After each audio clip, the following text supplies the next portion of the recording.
Iman sejati tidak tergantung pada tanda. Renungan terinspirasi dari Injil Markus, bab 8 ayat yang ke-11 sampai dengan 13. Kemudian muncullah orang-orang Farisi dan mulai berdebat dengan Yesus. Untuk mencobai dia, mereka meminta dari dia suatu tanda dari surga. Lalu mendesahlah ia dalam hatinya dan berkata, "Mengapa orang-orang zaman ini meminta tanda?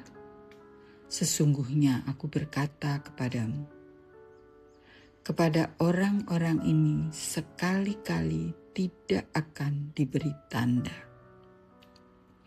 Ia meninggalkan mereka, lalu ia naik lagi ke perahu dan bertolak ke seberang. Demikianlah sabda Tuhan. Terpujilah Kristus. Penginjil Markus menuliskan kisah tentang orang Farisi yang meminta tanda dari surga untuk memastikan apakah Yesus sungguh-sungguh Mesias yang dijanjikan Allah. Namun permintaan itu bukan lahir dari iman, melainkan untuk mencobai dan bahkan menyalahkan Yesus bila jawabannya tidak sesuai dengan pikiran mereka.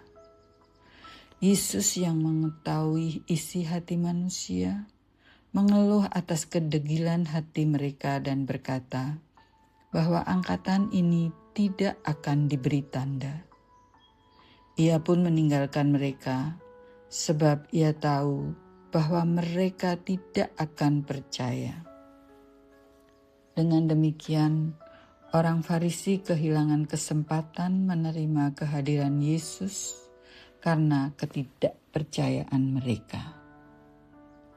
Kerap kali manusia juga mencari tanda dalam hidupnya, terutama tentang masa depan, jodoh, pekerjaan, atau hal-hal lain. Namun Tuhan tidak selalu memberi tanda yang kita inginkan. Ia menghendaki kita percaya dan mengandalkannya, bukan pada tanda-tanda ajaib.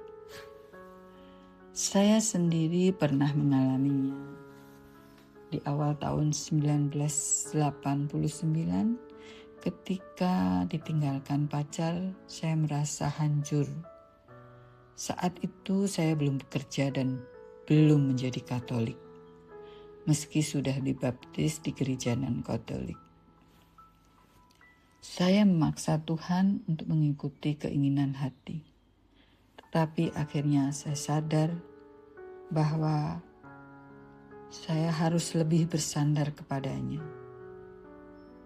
Firman Tuhan dari Injil Markus bab 6 ayat yang ke-33 dan 34 mengingatkan saya untuk menomorsatukan Tuhan dan kebenarannya, serta tidak khawatir akan hari esok. Dalam keterpurukan saya berdoa dan berserah.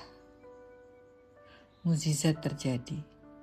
Di akhir tahun 1989 saya diterima bekerja di sebuah BUMN besar tanpa referensi siapapun.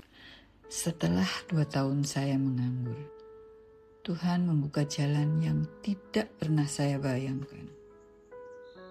Kemudian Tuhan mempertemukan saya dengan suami yang membawa saya masuk Katolik. Dari pengalaman itu saya belajar, iman sejati tidak bergantung pada tanda, melainkan pada kepercayaan penuh kepada Tuhan. Hidup ini bukan tentang mencari tanda, melainkan tentang berjalan dengan iman, bekerja sebaik mungkin, bersyukur atas setiap peristiwa, dan menyerahkan diri kepadanya. Ketika kita menomorsatukan Tuhan, Ia akan menambahkan segala sesuatu yang kita butuhkan. Iman sejati adalah percaya meski tanpa tanda. sebab Tuhan selalu setia menyertai kita. Allah Bapa yang Maha Baik, terima kasih untuk semua yang sudah kami terima sampai saat ini. Jangan pernah lepaskan kami dari tangan. Ajarlah kami hanya percaya, berserah kepadamu, karena hanya Engkaulah yang berkuasa atas semua kehidupan di dunia ini maupun di surga.